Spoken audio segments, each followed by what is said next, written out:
Hello good morning दोस्तों। हम अपने तीसरे वीडियो के बाद ऑप्टिक्स का अगला क्लास लेकर के आए हैं।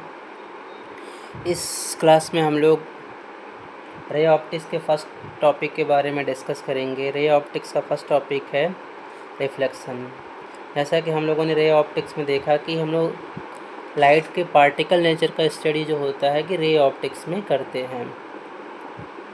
और एक चीज़ हम लोग जानते हैं कि जो लाइट होता है वो स्ट्रेट पाथ को फॉलो करते हुए आगे बढ़ता है। इसका प्रूफ क्या होता है? इसका प्रूफ ये है कि लाइट का जो होता है शैडो बनता है। अगर लाइट का शैडो बनता है इसका मतलब लाइट जो होता है एक स्ट्रेट पाथ को फॉलो करता है।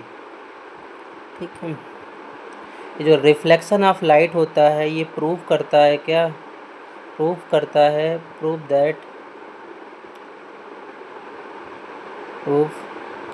Rectilinear propagation of light.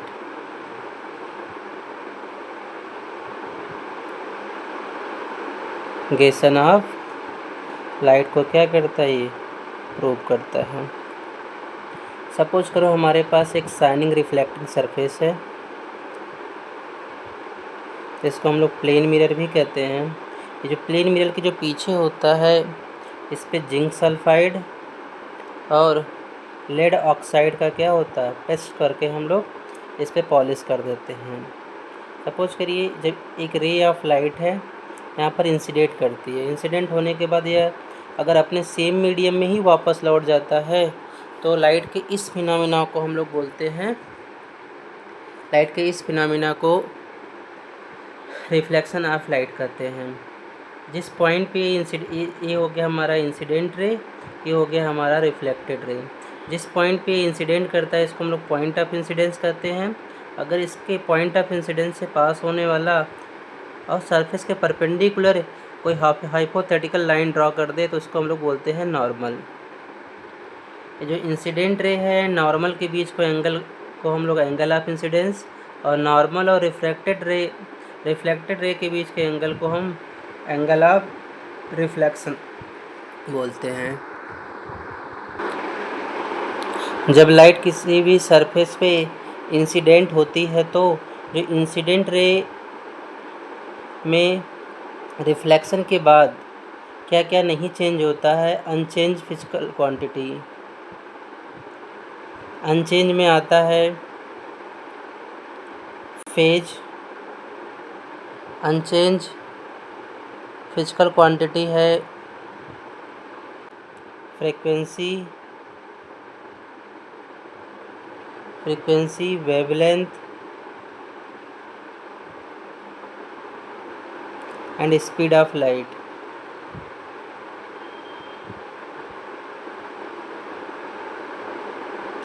और क्या क्या चेंज हो जाता है?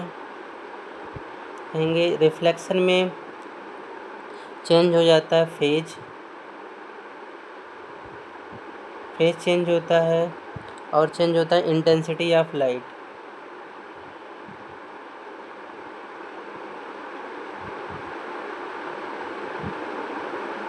इंटेंसिटी ऑफ लाइट जो होती है चेंज हो जाती है। इंटेंसिटी ऑफ लाइट जो होती है हमारी चेंज हो जाती है। ये हमारा इंसिडेंट रे को अगर हम लोग आगे बढ़ाए और ये रिफ्लेक्टेड रे को देखें तो इंसिडेंट रे और रिफ्लेक्टेड रे के बीच में एक एंगल बनता है जिसे हम लोग एंगल ऑफ डेविएशन कहते हैं। तो कह सकते हैं angle between incident ray and reflected ray is called angle of deviation. हम लोग एंगल ऑफ डेविएशन की वैल्यू को कैसे फाइंड आउट करेंगे? अगर हम लोग डायग्राम में देखें तो angle I plus angle R plus del is equal to 180 degree होगा। अगर यहाँ पे हम लोग देखें तो डेल इज इक्वल टू हो जाएगा 180 डिग्री माइनस का angle I plus angle R. According to law of reflection हम लोग देखेंगे अभी आई इज इक्वल टू क्या होता है आर, तो del is equal to 180 degree minus का 2i भी हम लोग लिख सकते हैं। ये एंगल ऑफ डेविएशन का क्या हो जाएगा, फार्मूला हो जाएगा। अगर हम लोग लॉ ऑफ रिफ्लेक्शन की बात करें तो लॉ ऑफ रिफ्लेक्शन का जो फर्स्ट लॉ होता है, angle of incidence angle of reflection के बराबर होगा। एंड सेकेंड लॉ होगा जो इंसिडेंट रे है, incident ray reflected ray and normal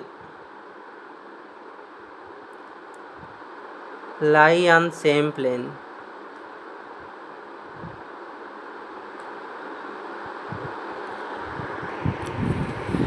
next topic आता है radiation pressure.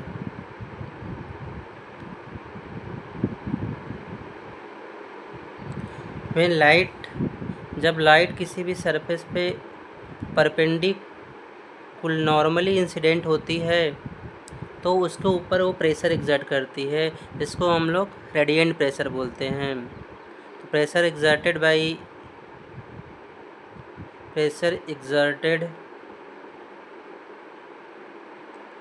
exerted by light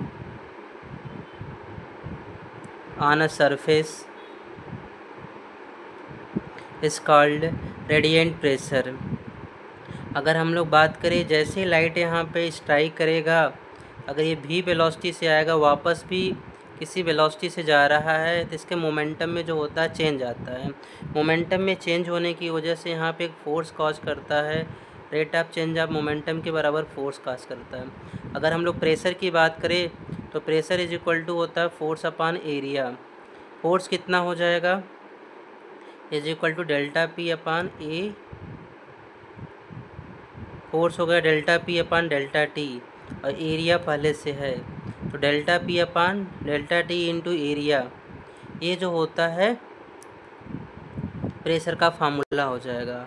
और चूँकि हम लोग इंटेंसिटी ऑफ लाइट के बारे में जानते हैं, delta T into A is equal to होता है, अगर ये परफेक्टली एब्जॉर्बिंग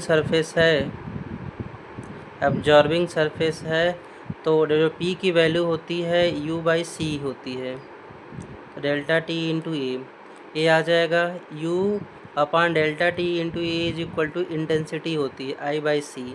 तो प्रेशर का फार्मूला आता है P is equal to I by C. ये फार्मूला तब आ जाएगा जब ये सरफेस जो होगा वो परफेक्टली एब्जॉर्बिंग होगा। अगर ये परफेक्टली रिफ्लेक्टिंग सरफेस होगा तो इसका फार्मूला हो जाता है 2I/C for perfectly reflecting surface.